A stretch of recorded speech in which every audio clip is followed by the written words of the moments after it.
Hey crafty friends, I'm back with a process video. This is for the Hip Kit Club design team, and this is my second project using the October kits, and my assignment this week was to make a fall themed layout and to only use the main kit. And I thought that was going to be a bit of an interesting challenge because if I was using the main kit only, that meant there would be no mixed media on my page, and if you've watched me scrap at any point in time, you know I am a fan of messy layouts. So I was really excited to take on this challenge to try something new and, try to keep my page as clean as possible.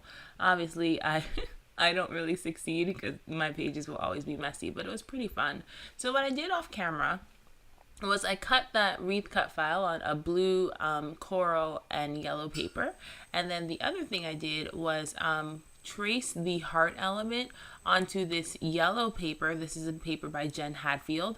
I traced that heart element onto the yellow paper and I cut it out of the center of the page, just leaving a border. And then I attached it to some white cardstock. And the other thing I did, which you saw me pointing out at the beginning of the video, was I just did some stitching using blue thread in a heart shape because I thought it'd be interesting to add a little bit of contrast under the cut file. And then I also stitched a border using a white thread and a zigzag pattern. So I did a little bit of machine stitching off camera. So now I'm working on my photo cluster.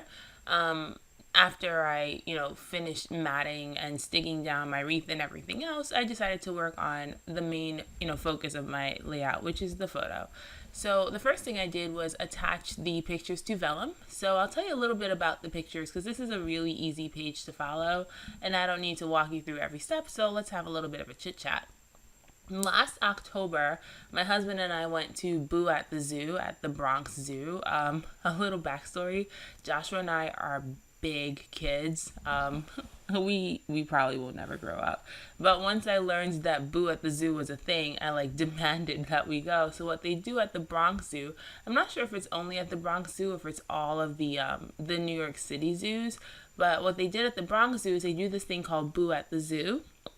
And they decorate the whole zoo for Halloween, and they wear costumes, and they have a haunted house, and they do all these cool things at the zoo for Halloween. And so since I like Halloween and I love zoos, I'm literally obsessed with zoos. If I could go to the zoo every week, I would. I love zoos. I thought that going to Boo at the Zoo would be great, and we had a great time, so now I'm scrapping these photos. The pictures themselves, we found a little stump that had a face carved into it, kind of like a jack-o'-lantern. And so Joshua and I stopped at it and took really cheesy photos. And those are the photos I'm scrapping. There's a picture of me and then there's a picture of him.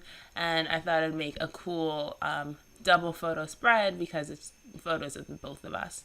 And so what I'm doing now is I am matting my photos using papers from the main kit. There's a variety of colors in the main kit, but I chose to stick to quote-unquote fall colors and more neutrals. So I used yellow and I used blue, since blue's on my page already and yellow's in my background, and I used a black and white buffalo check. I don't know if that's buffalo check or if that's gingham, but it's kind of a black and white plaid pattern. So I used that also to mat the photos of Joshua and I, and then I'm going to go ahead and start embellishing. So the main kits include the ephemera pack by Vicky Boutin, and it's the Field Notes line. And so that's what I pulled out. What I did before I started this layout was I pulled out all the bits and pieces from the main kit because I have all my kits together and I didn't want to mix kits up because the challenge was to use the main kit. So I had all my kits together, so I pulled everything out, which you're kind of seeing. The main kit had the chipboard letters from I really want to say that's the One Canoe 2 Goldenrod collection, and then it had some Hip Kit Club exclusive coral alphas, and then it had the whimsical cardstock stickers, and then there was these Jen Hadfield buttons and brads and enamel dots. So there was plenty to work with in the main kits. Now I could not avoid adding a little bit of mess to my background, so I used some gesso, but what I realized that was the gesso was turning blue. I think it was picking up some of the pigment off of the paper, and so it started to turn this funny light blue color. It didn't stay white. It was almost like a gray cement color, and so I softened it as much as I could, and it really didn't bother me because I ended up covering a lot of it. What I wanted to do was just kind of mute out that yellow background where my photos were going. That was my intention, and it didn't work out perfectly, again, because it became that weird grage color, but it still did what I wanted it to do, which was kind of mute out right behind my photo and blur it out a little bit. So now I'm pulling out the Vicky Bouton ephemera pack, and I'm going to pick some pieces to use. The ephemera pack in terms of color palette is really muted, which worked well for this layout because I was doing a fall layout. Also, a lot of the pieces have like words or phrases. There's very few like purely decorative elements in the pack. There's a lot of frames, there's a lot of tags, there's a lot of like journaling prompts. So if you're looking for a journaling prompt or something to kickstart your journaling, this is a really good ephemera pack. But there are a variety of colors in here, which I appreciated, and so I'm kind of sorting through it and picking out what colors work for my layout. I almost always put a tag behind my photo if it's appropriate, and so there was a good tag in this pack that was more of a neutral color and had some orange in it, and so I put that behind my photo. And now I'm going in and picking out some more stuff. I had picked out that cork, I guess the like easiest way to describe it was cork colored piece, and I put that at the bottom of my photo, and now I'm tucking in another cork colored piece behind my photo, and I'm pulling out the whimsical cardstock stickers and trying to find, again, colors that coordinate and kind of match with what's happening. So I have my yellow and this navy, more royal blue. It's not really a dark blue, so like a royal blue. And there's coral in the page.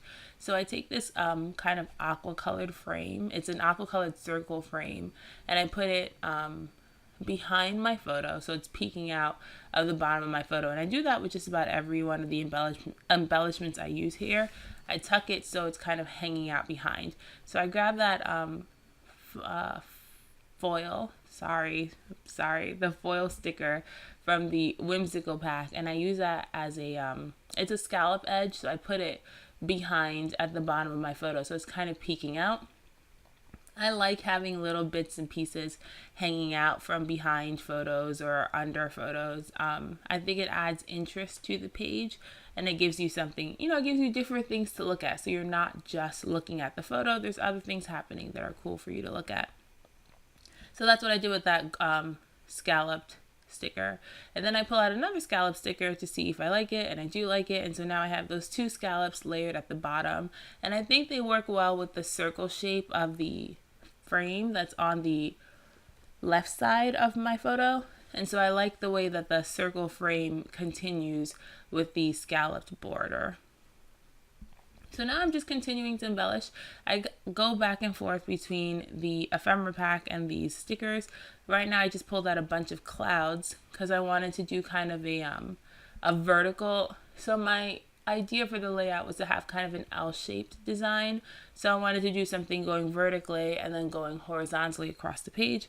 So I pulled out those clouds because I was going to put them going up the right side of the page. And a lot of what I'm saying probably doesn't make much sense, but if you watch me do it, you'll understand what I'm talking about. So I'm putting them going up the right side of the page, and then my title is going to go horizontally next to my photo.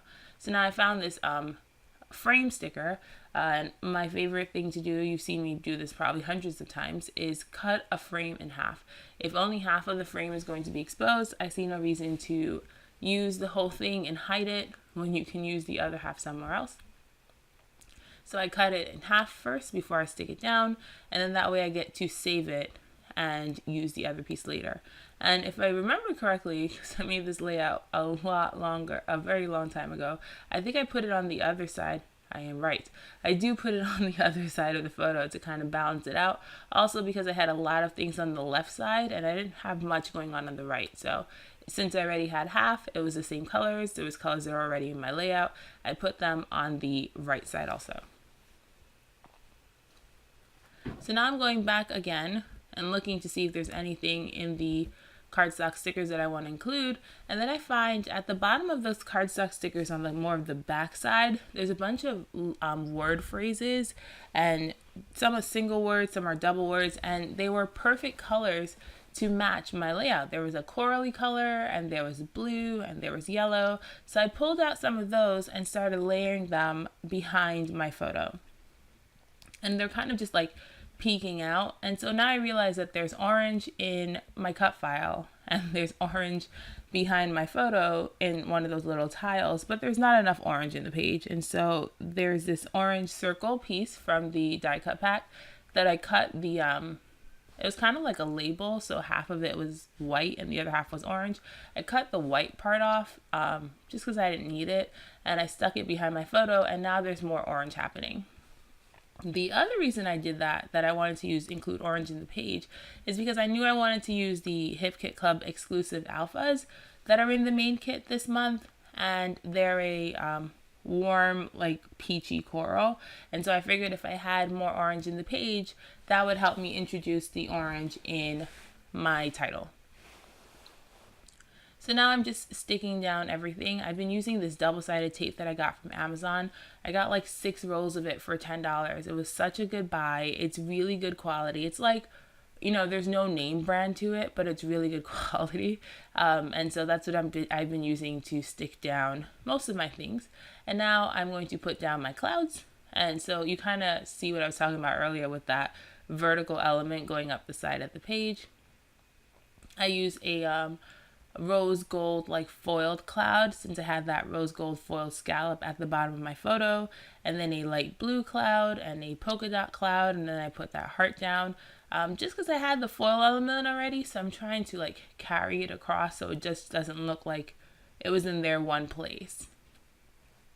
So after this, all I do is stick down my title and I add some chipboard hearts, and then I'm finished with the layout.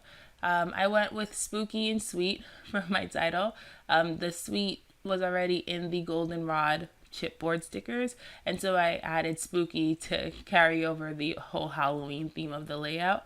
And then in the goldenrod thickers, there were also these heart shapes, and so I grabbed a few of those hearts and I added them just to, again, introduce a new shape and a new texture, since I had chipboard, and also the colors worked really well, and hearts are always a good idea. So I hope you enjoyed this layout. Thank you so much for watching. Please feel free to like, comment, and subscribe. Don't forget to check out the Hip Kit Club website so you can grab a kit of your own. The October kits are super yummy. There's so much whimsical in there, so much color, and I think you would have a ton of fun scrapping with it.